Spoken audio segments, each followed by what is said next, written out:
we're going to look at a passage of scripture for the future. Nous allons regarder un passage des Écritures pour l'avenir.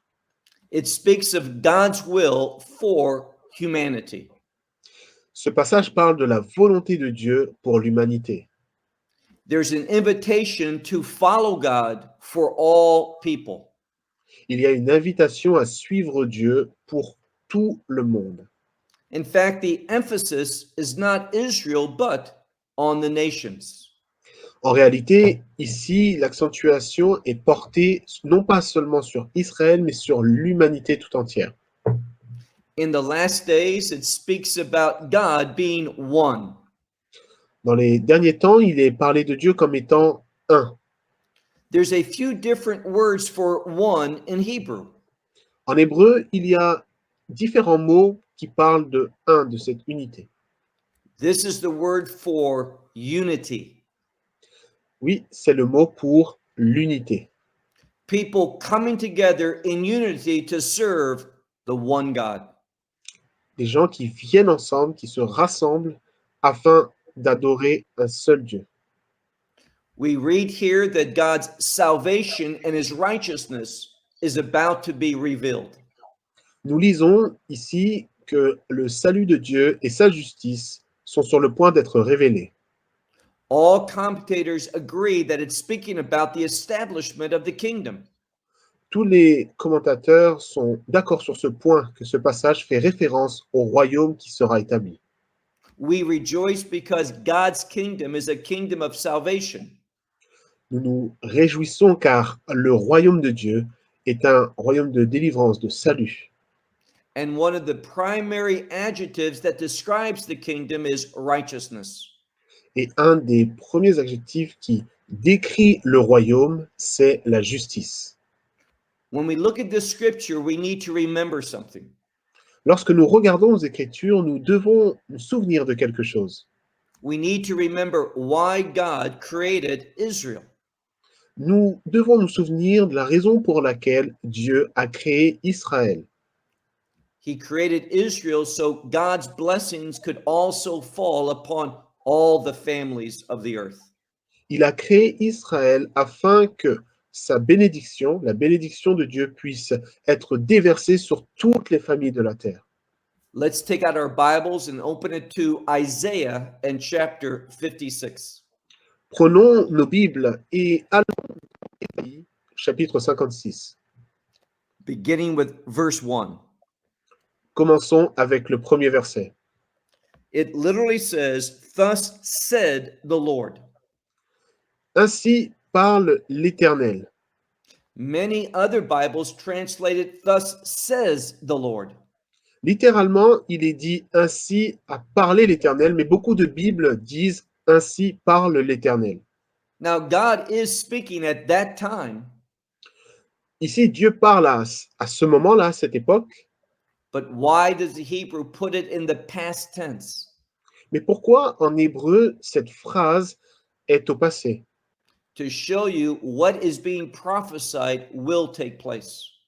Afin de montrer que ce qui a été prophétisé prendra place.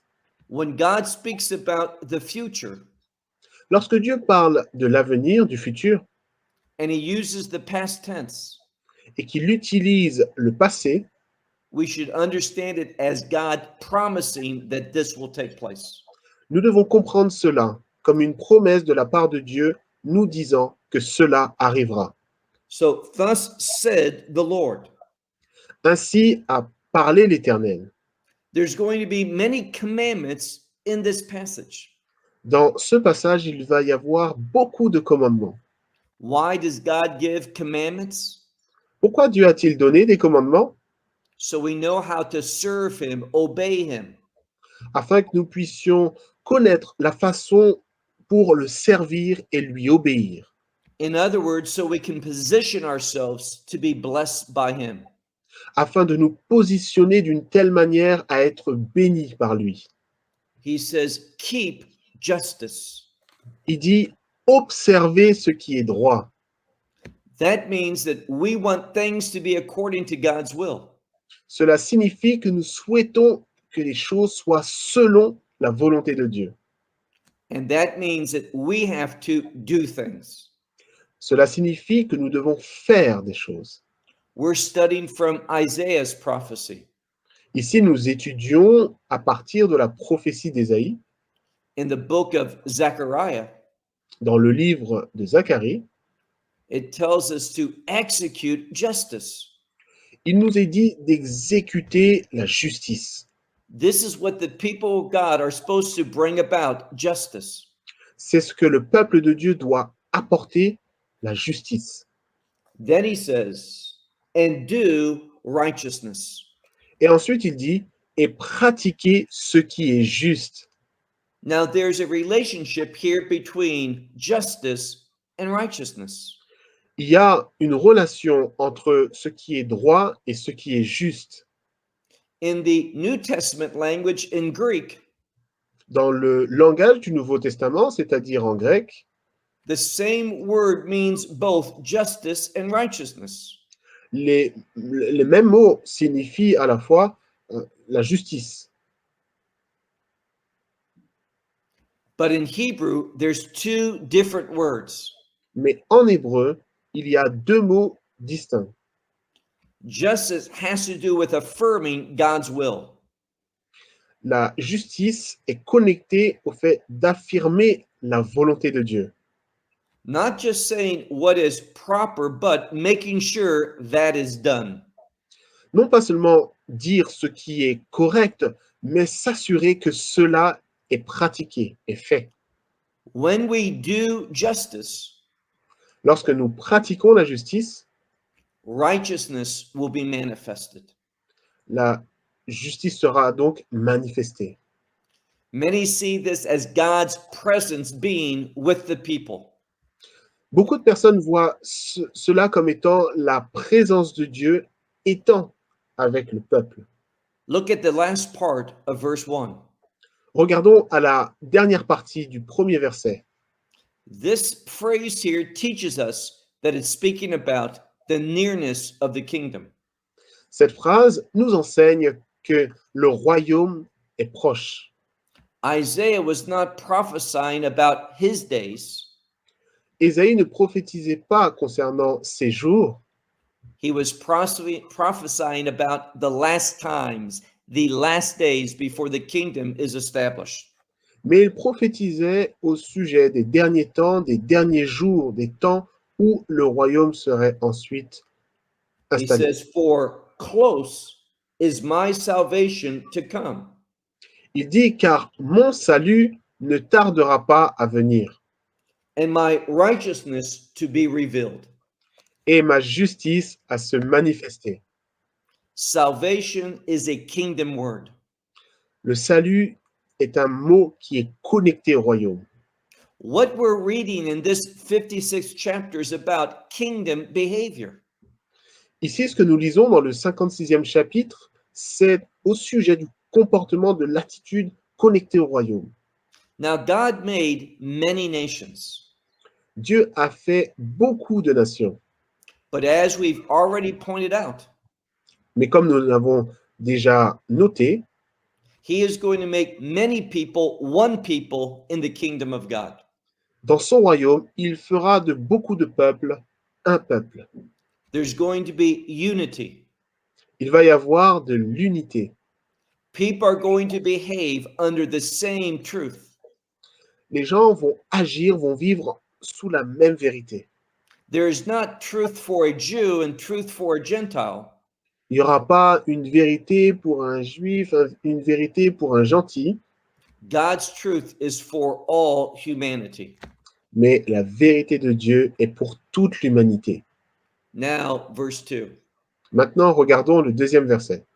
We see a word that appears frequently throughout the Bible. Ici, nous voyons un mot qui apparaît fréquemment dans toute la Bible. It's the Hebrew word ashrei. C'est le mot en hébreu ashrei.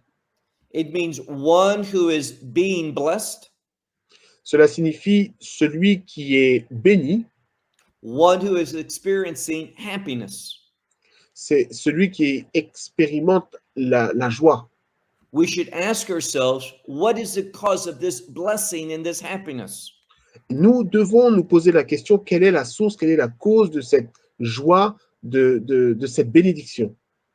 We read, "Blessed is the man." Ici, il est dit, heureux l'homme. Now, it's significant, the word here for man.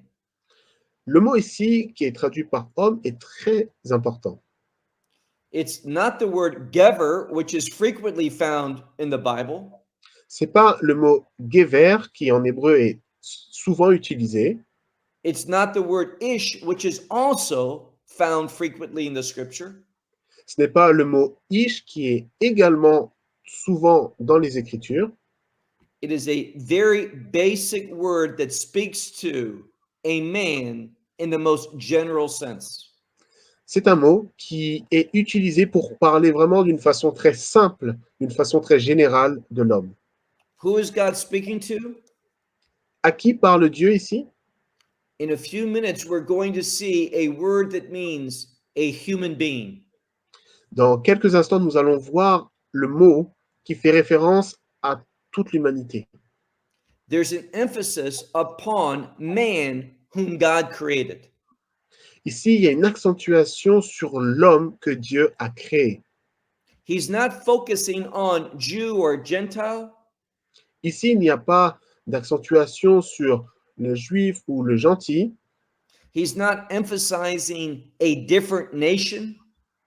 Il n'y a pas une accentuation qui est portée sur une nation en particulier. He's speaking for all humanity. Mais ici, il parle pour toute l'humanité. And how do we find what God is promising here? Et comment trouvons-nous ici la promesse de Dieu, This blessed and happiness? cette bénédiction, cette joie? It says, "Blessed is the man who will do this."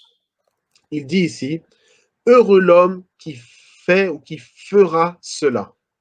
Now, many Bibles err here. Beaucoup de Bibles font une erreur ici, beaucoup de traductions font une erreur ici. They put the word for doing in the present tense. Ils mettent le mot ou le verbe faire au présent. That means in the days of Isaiah. Cela signifie donc pendant les jours d'Ésaïe. But if you do a good study of this word, it's in the future. Mais si vous faites une étude réelle de ce mot, vous verrez qu'il est au futur.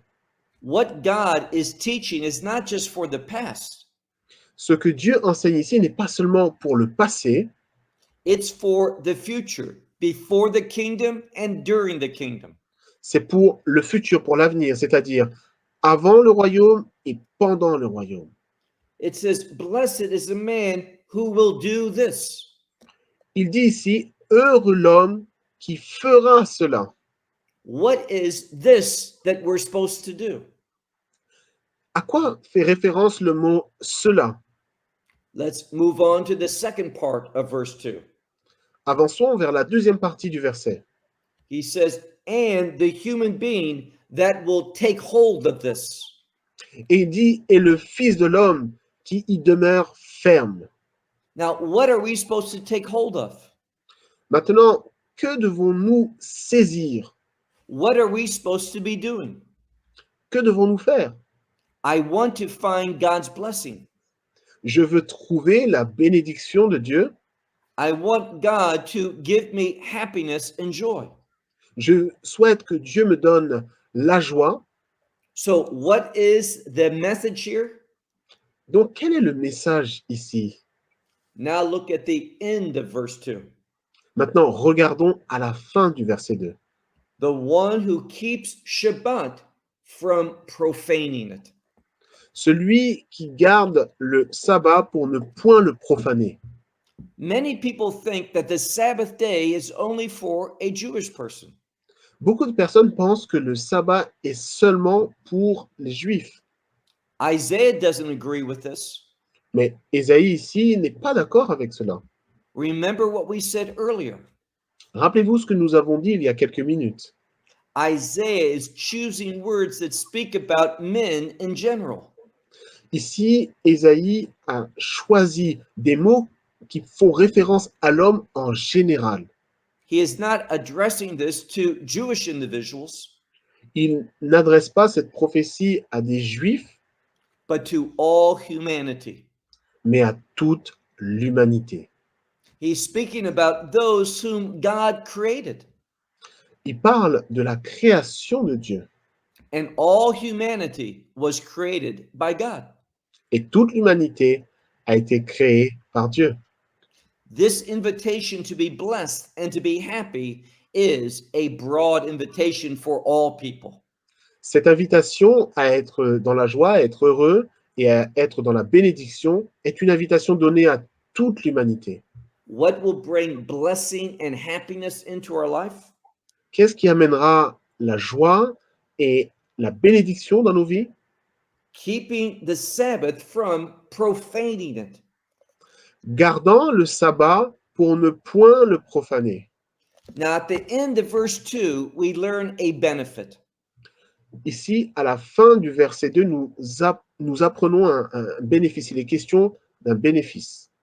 We see a promise from God. Il y a une promesse de la part de Dieu. Now, if you read all of verse 2, Maintenant, si vous lisez tout le verset 2, we see what God rewards us with for keeping the Sabbath. nous voyons quelle est la récompense de la part de Dieu pour le fait de garder le sabbat. The one who honors the Sabbath day. Pour celui qui va honorer le jour du sabbat. And remember, the Sabbath day relates back to creation. Et rappelez-vous, le jour du sabbat fait référence à la création. When God created that first family, Lorsque Dieu a créé cette première famille, there was not Jews and Gentiles. il n'y avait pas de juifs ou de non-juifs. There was just the people of God Il y avait seulement le peuple de Dieu, in the garden of God. dans le jardin de Dieu. And the first thing that God had Adam and Chava do Et la première chose que Dieu avait pour Adam et Ève, was to worship him on the Sabbath day. c'était de l'adorer le jour du sabbat. What's the benefit of doing this? Quel est l'avantage, le bénéfice de faire cela? Now, there's two words here that are repeated. Maintenant, ici, il y a deux mots qui sont répétés. It's the same word twice. Le même mot est répété deux fois. He says to keep the Sabbath. Il est dit de garder le sabbat. And what's the benefit? Et quel est le bénéfice? He says, and keep his hand from doing all evil. Et il dit, et veillant sur sa main pour ne commettre aucun mal. When you do not profane the Sabbath, Lorsque vous ne profanez pas le sabbat, you are going to find power to not do the evil. vous trouverez la puissance afin de ne pas faire le mal. Many people write to me and we speak about the difficulty of not sinning. Il y a beaucoup de personnes qui m'ont envoyé des emails, qui m'ont parlé, qui m'ont dit leurs difficultés sur le fait de ne pas pécher. People say, I struggle with sin. Les gens me disent, mais je lutte avec le péché. Applying to your life Sabbath observance will help you in that struggle. Le fait d'appliquer à votre vie l'observation du sabbat va vous donner cette capacité. Now, obviously, I'm only speaking about believers, Bien évidemment, je parle seulement des croyants, those individuals, both Jew and Gentile, who have received the truth concerning Messiah. ces individus qui ont reçu la vérité du Messie dans leur vie. Keeping the Shabbat has a good outcome in our life. Le fait de garder le Shabbat a un bon résultat pour notre vie. Now let's look at verse 3. Maintenant, regardons le verset 3. He uses a different term. Maintenant, il utilise un terme différent. He has used words that speaks about humanity in a general sense. Précédemment, il a utilisé des mots qui faisaient référence à l'humanité d'une façon générale. Perhaps he was speaking about a Jew, perhaps he was speaking about a Gentile. Peut-être qu'il parlait au sujet d'un juif ou plutôt au sujet d'un gentil. He used a general word that means any individual. Il a utilisé un mot général qui fait référence à n'importe quel individu. It includes all of humanity. Et ce terme incluait toute l'humanité. Now, in verse 3, he chooses a different expression. Maintenant, au verset 3, il choisit une expression différente. In verse 3, we know we're speaking about someone who is not Jewish. Au verset 3, nous voyons qu'il est question d'une personne qui n'est pas juive. Many Bibles translate it as a foreigner. Beaucoup de traductions traduisent ce mot comme un étranger. This term in Hebrew means someone who is not Jewish. Ce terme en hébreu signifie une personne qui n'est pas juive. And he says, the foreigner should not say, Et il est dit que l'étranger ne dise pas, we're not talking about all foreigners, nous ne parlons pas de tous les étrangers, but the one who has faith, mais de celui qui a la foi, the one who has joined himself to the Lord, the God of Israel. celui qui s'est attaché à l'Éternel, le Dieu d'Israël. What he's saying here is a Gentile is not less important to God. Et qu'est-ce que cela signifie ici? C'est qu'un gentil, un étranger n'est pas moins important aux yeux de Dieu. We know in the new covenant, Nous savons, dans la Nouvelle Alliance, God speaks of his kingdom Dieu parle de son royaume and those who will be part of his kingdom. et de ceux qui feront partie de ce royaume. He says, people from every tribe, every language, every people, and every nation. Il dit les personnes qui seront de toute tribu, de toute langue et de toute nation. God loves all the people he created. Dieu aime toutes les personnes, tous les peuples qu'il a créés. But if we're going to receive that love, Mais si nous devons recevoir cet amour, we have to join ourselves to the Lord. nous devons nous attacher à l'Éternel. In a few minutes, we're going to encounter another important word in the Bible. Dans quelques minutes, nous allons faire face à un autre mot qui est très important dans la Bible. It's the word covenant. C'est le mot alliance. That's how we are joined together with God. Et c'est de cette façon que nous sommes attachés, assemblés à Dieu. Now let's read the first part of verse 3 again. Maintenant, relisons à nouveau la première partie du verset 3. He says, the foreigner should not say the one who has joined himself to the Lord. Il dit que l'étranger qui s'attache à l'Éternel ne dise pas The Lord distinguishes me from his people. l'Éternel me séparera de son peuple. The Bible says God doesn't do that. La Bible nous dit que Dieu ne fait pas cela. He doesn't make a distinction between the foreigner and the Jew. Il ne fait pas de distinction entre l'étranger et le juif. What is important to God? Qu'est-ce qui est important pour Dieu? That we have joined together with him through a covenant. C'est que nous nous attachions à lui au travers d'une alliance. And when a person does that, Et lorsqu'une personne fait cela, even a non-Jew, when he does that, même un non-juif, lorsqu'il fait cela, God loves and God will work in that one's life just like he does with a Jewish believer. Dieu aimera cette personne, Dieu agira dans la vie de cette personne de la même façon qu'il le fera dans la vie d'une personne juive d'Israël. God commands us, don't say that he makes a distinction between people. Ici, Dieu nous commande de ne pas dire qu'il fait de distinction avec son peuple. In the second half of verse 3, Dans la deuxième moitié du verset 3, he speaks about a eunuch. Il parle de l'eunuque. Now, he frequently is one that's made a decision L'eunuque, c'est celui qui prend souvent des décisions, to render himself where he cannot have children. de prendre la décision de se positionner d'une certaine façon afin de ne pas avoir d'enfants. It was very common for men to make themselves eunuchs C'était très commun à cette époque pour les hommes de se rendre eux-mêmes eunuques, so they could serve in the house of a very important individual. afin de pouvoir servir au sein de la maison d'une personne très importante.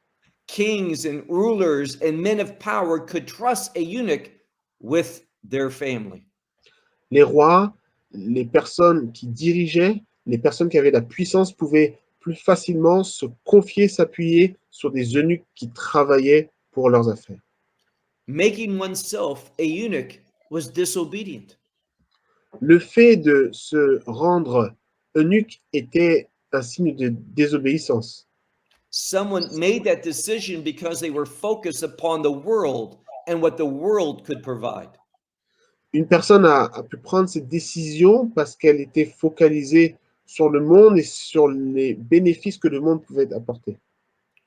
One of the first commandments that God gave to humanity Un des premiers commandements que Dieu a donné à l'humanité, was to be fruitful and to multiply. c'était de croître et de se multiplier. A eunuch couldn't do this. Un eunuque ne pouvait pas faire cela.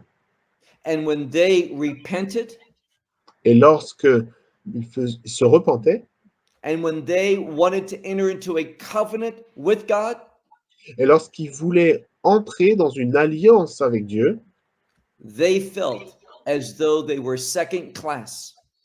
ils se sentaient comme s'ils étaient de seconde classe. But God says, do not let the eunuch say, behold, I am a dry tree.